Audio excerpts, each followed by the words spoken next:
I'm a young people person, so look at me. You know what I love? Hillary Clinton. She's so cool and down with the cats and kids. It's like it's such a terrible misstep, a misinterpretation of what reality is. And I suppose that's the fundamental problem, isn't it, with contemporary politics, is they live in a different reality. They live in a different America. So their rhetoric and their presentations of what America's meant to be like seems like some sort of vacuous Aldous Huxley-esque phatic impersonation of reality where everyone's, what are you all upbeat about? Is it the poverty? Is it the desperation? Is it the opioid crisis? Is it the endlessly inculcated division that we're all experiencing? It's all of that. And have you heard? Hillary's running. That's not exciting. It's not like a Harry Styles album or a new form of skunk. It's not going to cause any excitement in the corridors of academia, is it?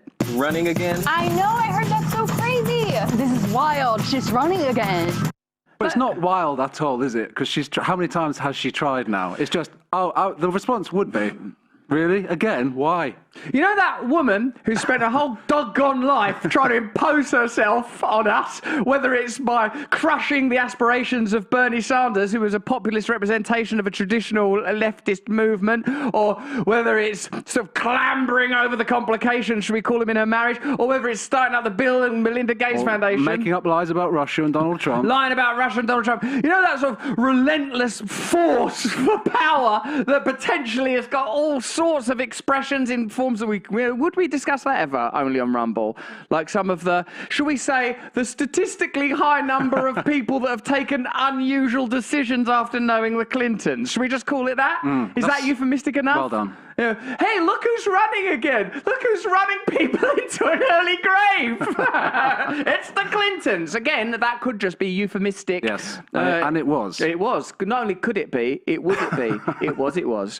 So, and look at this now. Now we've got the bit of like Hillary Clinton. The whole joke of this is predicated on, she's not running for office like she usually is. She's literally running down a corridor in some little dolly boots. And we're meant to think that's somehow adorable when it's a war criminal. You think that's actually Hillary Clinton's kicking legs? Well, if it was, that would be the most authentic part of this entire thing. So let's hope. If that was Hillary Clinton's actual tootsies, toes, toenails, and soles of her feet, bunions, corns, etc., and hey, we all get older, then that would be the only authentic maybe thing. That's why they did it. They're like, well, 5% of this is actually real, so we can stick with that. Do you know what was real about this video? Go on. Those were her feet. What's not real is anything else. The enthusiasm of the young people, the claims that this is a legitimate political voice rather than an institutional, in a sense, the epitome of the political class. This is not about Hillary Clinton as a person. It's not, because I know Hillary Clinton is a mother and a wife, and in some ways, has succeeded in, the narrative of a woman succeeding in a male world is, I think, a significant and important narrative, and I think worthy of celebration.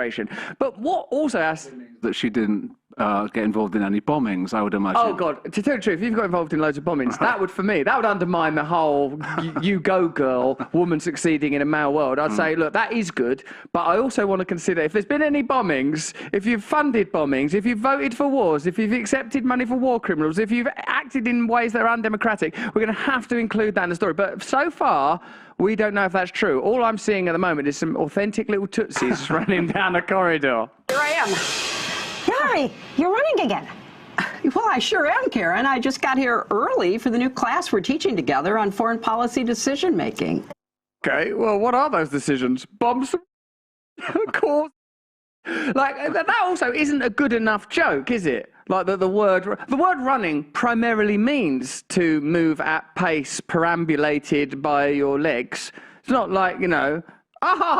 running in that way. Yeah. It's not a surprise. It's not the sudden revelation of a previously concealed piece of information provoking laughter. Also, the thing she's teaching is so ironic at this point. Yeah, I'm teaching how to not blame Russia for stuff. Classes don't start until September. Yeah, but I wanted to be prepared, Karen. When it comes to crisis situations, you've always got to be prepared. Certainly, you don't need to be as prepared. Excuse my language. Right. Prepared? I think you're more prepared than anyone to teach this course. Now, what are we going to call it? Inside the Situation Room.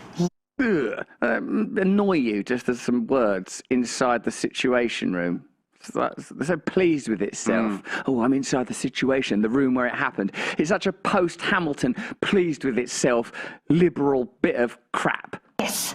And I'll cover the theory of political decision-making and strategy. And I'll cover what it was actually like in the room during the bin Laden raid, the Iran sanctions, the Gaza. What is it like to simplify that issue and epitomize all of it in the figure of Osama bin Laden when there are complex issues at stake to do with the historic clash between East and West, the representation of energy companies, gerrymandering and manipulation, the ongoing colonial impact of Western interests in the Middle East, the disruption that is caused when a military acts on behalf of corporate interests?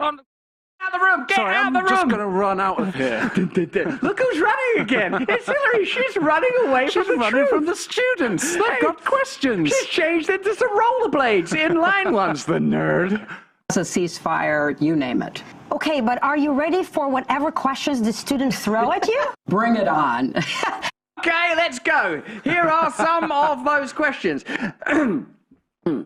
As a supporter of the war in Iraq, what were some of your main achievements, Hillary Clinton? Was it the escalating wars, greenlighting coups, and generally maintaining and expanding power around the globe? Well, what is it? Come back, Hillary, come back! Would you say that generally you were more or less militarily aggressive than your Republican counterparts? The answer to that, of course, is on most foreign policy decisions, including Libya, Clinton was in favour of equally aggressive action, if not more so, than former Bush appointee Robert Gates. Question: how did you package your hawkish policies publicly? Answer: Clinton and Obama got away with hawkish policies because they stuck to the language of humanitarian intervention and liberation. Clinton helped assert the right of the US government to intervene in any country of its choosing, using the most brutal means possible to achieve its end. As a mother, what's your drone policy? Clinton was an enthusiastic supporter of Obama's decision to step up the use of drone warfare in Pakistan, Yemen, and Somalia. Clinton and the Obama administration sold the drone program as a precise and effective way to ruin weddings. To target terrorists with fewer risks of collateral damage. But the numbers tell a different story. During one 5-month period of an operation, 90% of the people killed in airstrikes were not the intended targets. But only 90% of them were innocent people who shouldn't have been killed. Think about that 10% who were the intended targets. Think about that and dash down a corridor all pleased with yourself to present a course on truth and foreign policy.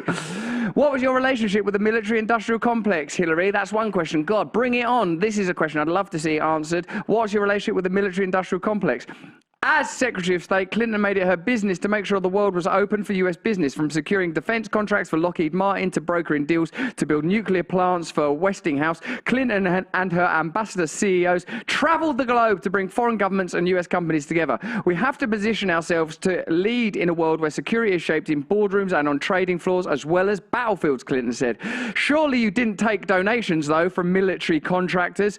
American military contractors and their affiliates who donated to the Clinton Foundation were awarded $163 billion worth of arms deals authorized by the Clinton State Department. And governments seeking to buy arms got the same preferential treatment if they sent money the foundation's way, no matter their human rights record. Clinton's department authorized $151 billion in Pentagon broker deals for 16 of the countries that gave to the Clinton Foundation. But the main thing is that she is running down a corridor in a male-oriented world, bringing about the exact same or worse values that someone who happened to have a penis would have done anyway. Hooray! Hooray for that! Plus, I think they had a cat, didn't they? The Clintons. That's another adorable detail. It would be amazing if some of the students in her class actually asked some of those questions. That's what I would like to imagine was happening. Right, if you're in that class, ask those questions, because in a way we're doing that as a sort of comedically, aren't we, Gareth? Right. That's our dedication to comedy, because for us, comedy is more than pretending to run down the corridor, because the word run means run for office and also run down a corridor.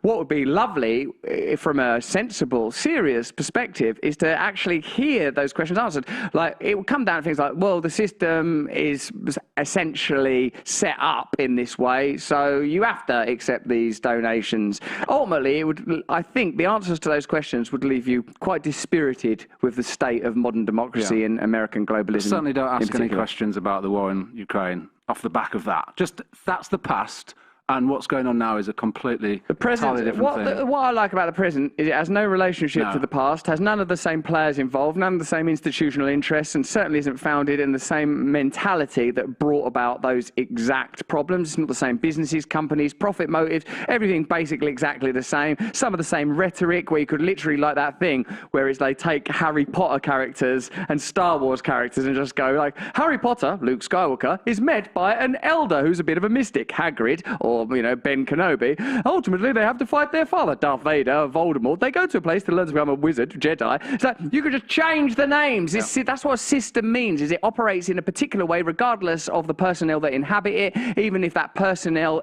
change represents a distinct, bipartisan switch. Won't make no difference. Yeah, and you can do that in the way that these days, these former either presidents or political leaders in some form, like Clinton and George Bush, are being kind of reintroduced in society and reframed as these elders who should be teaching politics to kids or doing courses on painting like George Bush has done and kind of mates with Michelle Obama. He does nice paintings. They're lovely watercolours. Have you noticed that? Let us know in the chat and the comments. Have you noticed how they're repositioning and repurposing war criminals and stooges of the system as a sort of avuncular, lovable, oracular elders that we're supposed to embrace and look to? Oh, their children. There was because we're not super young, I'm sorry to admit, George Bush, that was the same as Trump. They were acting like that was the issue, but after a little bit of time and a whole lot of money, they're willing to go, look, we're all in the same team, really. This is almost basically a bloody sport.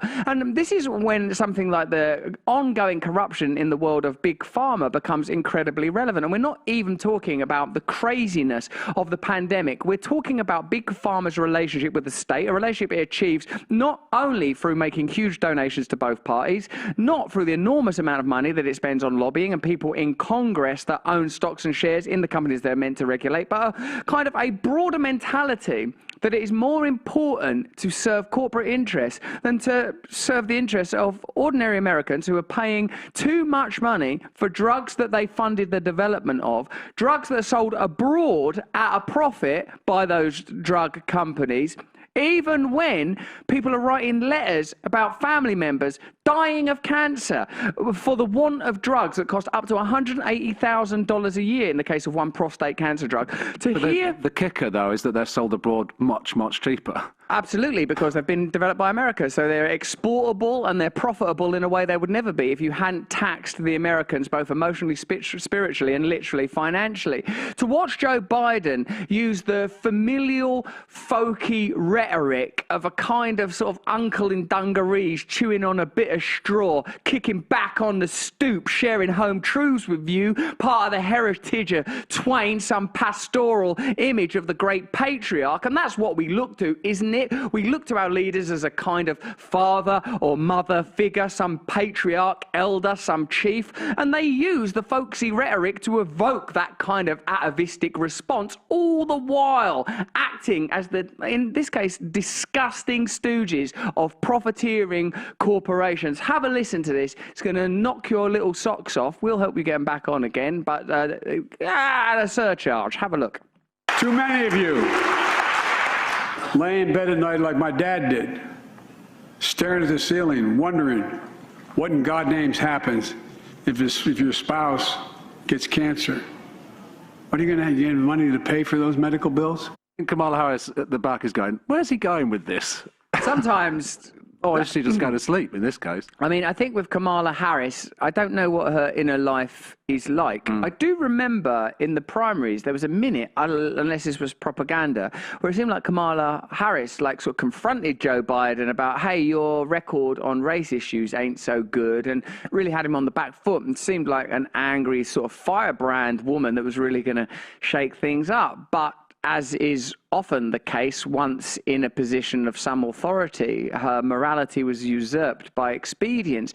At the core of the issues that we would like to showcase to you here is the figure of this dude, Beretta. Is that it, or Bereka? Like a congressperson who, while in opposition, lobbied furiously for legislation that would prevent drug companies profiting from products that they had developed at tax taxpayer expense. But once he was in office, he did the exact same thing and worse. It's extraordinary, this. It just shows you again and again how these institutions use the same kind of rhetorical tricks. They blame the past. Here, what bugs me is that Joe Biden positions himself as like a kind of Martin Luther King, almost civil rights activist, fronting up to big pharma when he's literally the president. He's not an outsider.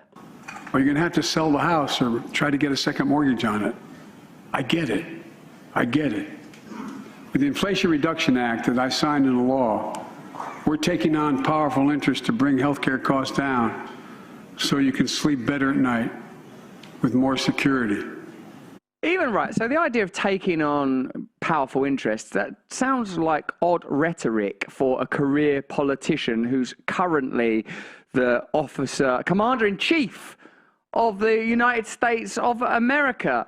What offends me is the nature of this rhetoric when related to the administrative choices that are being made. In particular, we're going to learn about something called the Bayh-Dole Act. Let's have a look at that now. For 40 years now, there's been a piece of legislation that means that the government can waive patent exclusivity for drugs whose research was funded by federal government dollars, speeding the arrival of far cheaper generics to the market. And yet, despite marching rights enshrined in the Bayh-Dole Act, federal officials have never exercised those rights, even as drug prices have skyrocketed. They've never used it. So what this means is if a pharmaceutical company is charging too much money for a drug, they can say, you best charge a reasonable price for that, otherwise we're going to X the patent and white label it, and everyone will be able to sell it at a reasonable price. And I won't say an obvious example of a drug that was readily and cheaply available because it was out of patent a couple of years ago, because at the moment there are no clinical trials because no one's paid for them to determine whether or not it is effective.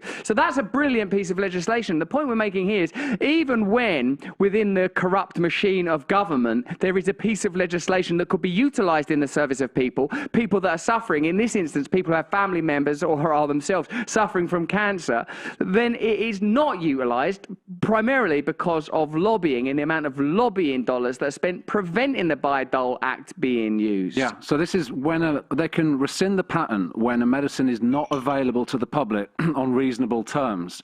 And what the Biden administration are saying is $180,000 a year is apparently reasonable terms for people with cancer to be able to afford. Seems to me quite expensive. I mean, obviously the price of life is high, but this drug called Xanthi, the Biden administration refused to force the manufacturer of a life-saving prostate cancer drug developed completely with public funds to lower its nearly $190,000 annual price tag. As Gareth says, that would seem to me to be a legit target for the utilization of that piece of legislation. The patent holders of the prostate drug Xanthi, whose ingredients were developed at a California public university, have earned more than $20 billion from the drug. So it's not like they ain't profited up till now. The US Chamber of Commerce spent more than $80 million lobbying in 2022. Pfizer spent $50 million. A sort of a conglomerate lobbyist group called PHRMA, or I guess they want us to say that like pharma, spent $29 million. And Astellas, who make that particular drug, Xanthi, spent $2 million. Look at that accumulative expenditure. And what is that money about really? That money is to ensure the government do not act in your interest, but in the interest of the industries that truly fund them and truly control them. Not all drugs are subject to negotiation. Instead, the plan will kick off in 2025. This is Build Back Better. I suppose that this is about, like, when you hear Joe Biden say, we beat Big Pharma this year, he is talking about legislation that will be passed to cap some drug prices. But again, this is something that when you look into it is not as exciting as it sounds. What I've found to be the case frequently is they find a piece of rhetoric that they can use, like we've beat Big Pharma this year, posing themselves as little guys up against corporate Goliaths. But what is broadly speaking understood is that this piece of legislation will not meaningfully impact the pharmaceutical industry, and they'll find ways around it, they'll find loopholes, and they will continue to profit. Yeah, and this isn't new for Joe Biden either. So Biden was vice president when the Obama administration rejected congressional Democrats' demand that the government use the same power to lower the skyrocketing prices of medicine in America. So he's got history of doing this, Biden. Amazing, when he's making those speeches about his father looking up to the ceiling and we beat Big Pharma, he doesn't then mention mention, oh, by the way, I'm sorry about when I was vice president, making sure that those skyrocketing drug prices couldn't be meaningfully effective. Our system requires of us a certain type of amnesia. Increasingly, we are asked not to even recall the events of a week ago in order to sustain our faith in the efficacy and legitimacy of a state that operates entirely on behalf of corporate interests, only making concessions to us when it becomes so obvious and galling that to not do it would be against their own self-interest. The Build Back Better idea, which emerged from centralist globalist forces, I mean, everyone was talking about that, weren't they? Build Back Better. It's like a pandemic catchphrase. Is ultimately a piece of legislation that is designed to be ineffective. This is why. Not all drugs are subject to negotiation. Instead, this plan will kick off in 2025 with a focus on the 10 costliest Medicare medicines, followed by 15 medicines in 26 and 27, and 20 medicines in 2028. I imagine that time frame is to allow pharmaceutical companies to manage their losses, invest elsewhere, find alternative drugs and treatments, and to spread the cost. Do you know what this reminds me of? It reminds me of like when them banks went down, Silicon Valley and all that, they realized, oh no, we can't do another 2008 style bailout. That looks bad. So we're going to have to find more ingenious ways of bailing them out because we have to protect our partners in the financial industry. And as has been explained, while there may not directly be a taxpayer bailout, banking fees will have to compensate for the losses endured by Silicon Valley Bank and Credit Suisse and all of them. You know, we know now how these systems work. So fundamentally, what we have to demand are not incremental reforms, but radical and systemic changes. Did you have something there, mate? Yeah. So continuing that, so the caps will be tied. So most drugs won't be affected by negotiations. Most. Only most, though. Yeah, the caps will be tied to the rate of inflation, and the rule would apply to commercial insurance coverage too. That could ultimately entice drug makers to boost their products' launch prices. And as we have seen, in 2022, pharmaceutical companies in the US raised drug prices 1,186 times. So it's happening. So there you are. So it's, I would say, a piece of legislation designed to grab headlines and continue to appease the pharmaceutical industry. Before we click over, as I guess we're going to have to leave YouTube now because firstly I want to name that white label off-brand medication that cannot be named on YouTube. And also, what about the story about death and heart diseases and AstraZeneca and all that stuff? I can't talk about that, can I, on YouTube? No. I can only talk about that on Rumble. Why is that? Why is it that you're censored? They're called community guidelines, Russell. You've got to guide the community. I'm being a trick question. I'm being naive and sweet. Okay, listen, join us over on Rumble because I've got to talk about, like, while we're on the subject of the pharmaceutical industry, why don't we talk about what was essentially their gold rush, the pandemic era, where the government and the pharmaceutical industry, some might argue, operated collaboratively to ensure that favorable outcomes for each were reached. Okay, so if you're watching this on YouTube, click on that link, join us on Locals if you want, and then I can read out your comments and all that kind of stuff. All right, see you later, YouTube. Rumble. Now, this is a story about